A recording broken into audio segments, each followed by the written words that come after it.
ओम।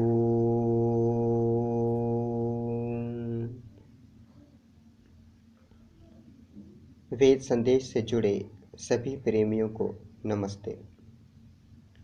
मानव जीवन के विषय पर वेद उपनिषद आदि शास्त्रों के विचार प्रस्तुत करना चाहूँगा। जैसे कि यह एक बहुत बड़ा और गंभीर विषय है, इसलिए प्रतिदिन धारावाहिक तौर पर स्टेप बाय स्टेप प्रस्तुत करूँगा। मानव जीवन। ऐत्रेय उपनिषद में एक कथा आती है। विधाता ने जब सृष्टि रची तो अग्नि, वायु, आदित्य आदि देवता उसके पास गए। बोले, बहुत बड़ी सृष्टि है तुम्हारी महाराज, परंतु हम कहाँ रहें इसका पता नहीं लगता। किस शरीर में जाकर निवास करें यह ज्ञात नहीं होता। विधाता ने एक सुंदर गाय दिखाकर कहा, क्या यह शरीर तुम्हें अच्छा लगता है? देवताओं ने कहा, नहीं। विधाता ने एक सुंदर घोड़े को दिखाया। देवताओं ने इसे भी पसंद न किया। इसी प्रकार कई शरीर विधाता ने दिखाए। प्रति बार देवता अस्वीकार करते रहे। अंत में उसने मनुष्य का शरीर दिखाया तो देवता बोले, यह अच्छा है, यह ठीक है, यह सुंदर है, हम इसमें रहेंगे। और देवता मानव शरीर में प्रविष्ट हुए। महाभारत में भी ऐसी ही कथा आती है। भीष्म पिता से युधिष्ठिर महाराज ने पूछा, संसार में सबसे श्रेष्ठ क्या है? पितामह बोले, सुनो, तुम्हें भेद की बात बताता हूँ। मनुष्य से श्रेष्ठ संसार में और कुछ भी नहीं। यह है मनुष्य की महानता। इसलिए वेद, उपनिषद, ग्रंथ, शास्त्र सब इसके लिए बनाए गए। प्रत्येक दार्शनिक ने इसके लिए सोचा, प्रत्येक कवि ने इसके लिए गाया। बहुत महान है मानव, बहुत कठिनता से मिलता है मानव जीवन। परंतु मानव का यह जीवन है क्या? एक स्थान पर बहुत से दार्शनिक बैठे थे। बड़े बड़े विद्वान लोग, विचारशील और समझने वाले। उनमें यह प्रश्न उठा, मानव जीवन क्या है? एक दार्शनिक ने सोचते हुए कहा, मानव जीवन एक युद्ध क्षेत्र है। हर समय संघर्ष करना पड़ता है। एक महान देव-असुर संग्राम हो रहा है यहाँ पर।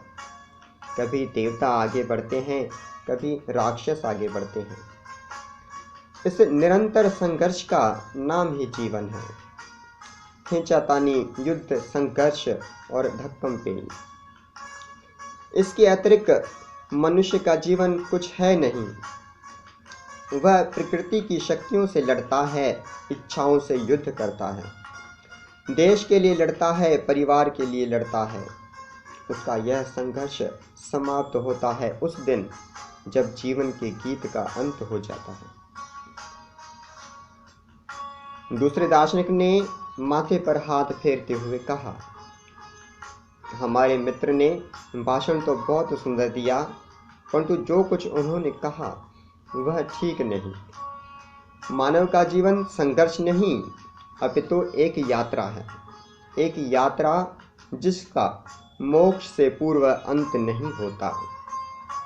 प्रत्येक वस्तु चल रही है। पृथ्वी, सूर्य, चंद्रमा, नक्षत्र पता नहीं कब से चले जा रहे हैं। इस निरंतर चलते हुए संसार में मनुष्य भी चला जा रहा है। चलते रहना, यात्रा करते रहना ही उसका जीवन है। दिन रात सायं निरंतर वह यात्रा कर रहा है।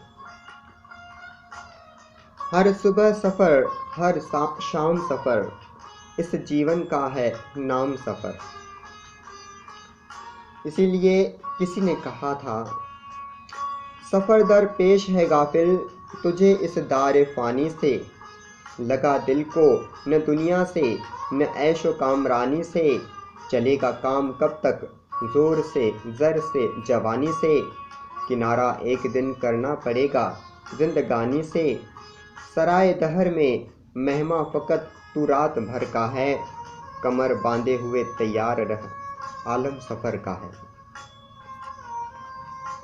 यह तो मार्ग है केवल 4 दिन रहने की धर्मशाला, यहाँ से अगले पड़ाव पर जाना है, वहाँ से अगले पड़ाव पर।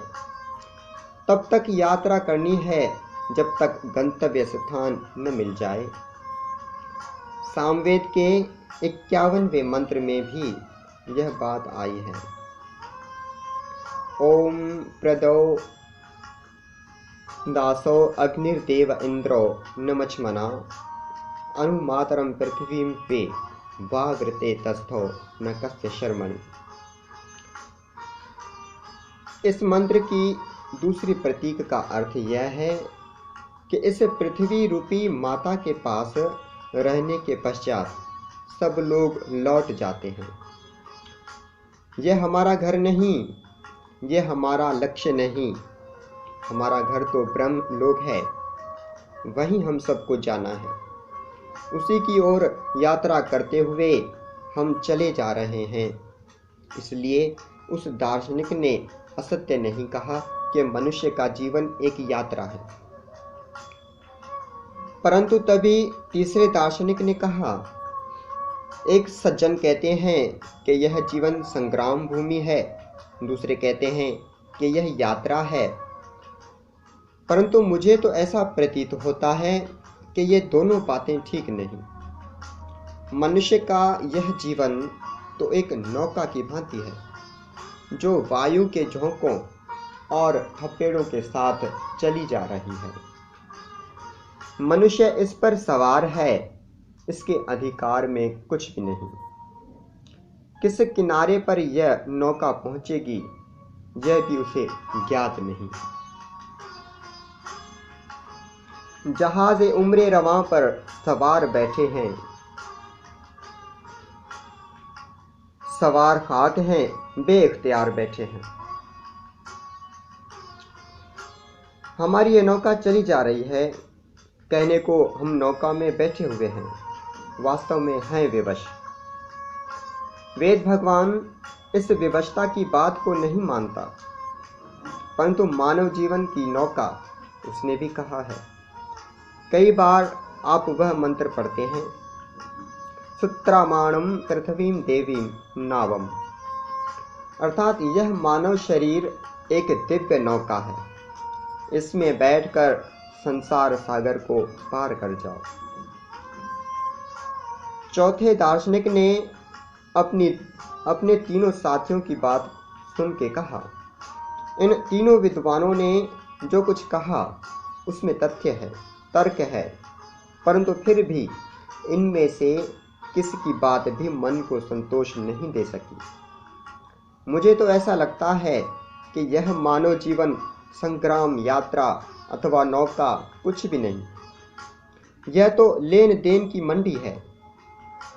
कुछ लोगों से हमने कुछ लेना है, कुछ लोगों को कुछ देना है।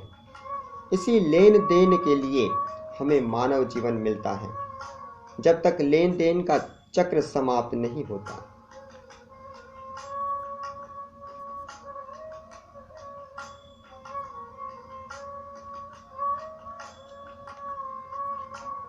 चार दार्शनिक यह बात कह चुके तो पांचवें ने, जो कदाचित वर्तमान युग का था, कहा, नहीं श्रीमान, मानव जीवन न तो लेन देन की मंडी है, न संग्राम, न संघर्ष, न यात्रा, न नौका।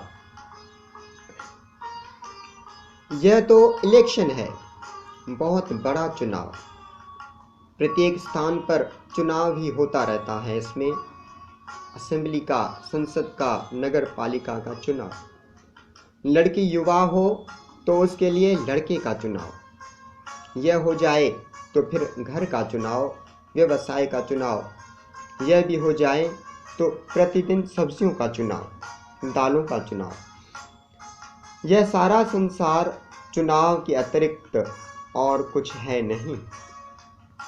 छठे दार्शनिक ने कहा, आप सब लोग अनुचित कहते हैं। वास्तव में मानव जीवन एक आकस्मिक दुर्घटना है। हमारी प्रसन्नता और इच्छा से इसका कोई संबंध नहीं। लाई हयात आए कज़ा, ले चली चले, न अपनी खुशी से आए न अपनी खुशी से चले। अकस्मात हम आए थे, अकस्मात हम चले जाएंगे। आने की इच्छा नहीं थी, जाने की होती नहीं। फिर आना और जाना लगा हुआ है। इसी प्रकार कई और दार्शनिकों ने भी कई और बातें कही, परंतु कोई कुछ भी कहे, एक बात तो निश्चित है कि मनुष्य के जीवन में शांति कभी नहीं मिलती। यदि यह अकस्मात होने वाली घटना है तो शांति का प्रश्न ही उत्पन्न नहीं होता। यदि यह युद्ध स्थल है तो भी इसमें शांति कहाँ से आएगी? यदि यात्रा है तो भी सुख कैसे मिलेगा? यात्रा में सुख तो कभी होता नहीं। तब मानव जीवन क्या है? उर्दू के एक कवि श्री मकसूर जालंधरी जी ने बहुत सुंदर चित्र खींचा है इस जीवन का। जिंदगी तलख भी, पेचीदा भी, दुश्वार भी है। जिंदगी गीत भी है, रक्स भी, झनकार भी है। मंजिले जीस्त के हर गाम पे यह दीवार भी है। रह गुजारों में मगर सायाए इश्जार भी है। जिंदगी जख्म भी, नश्तर भी, तलवार भी है, लेकिन इसमें कहीं शफकत है, कहीं प्यार भी है। ओम शांति।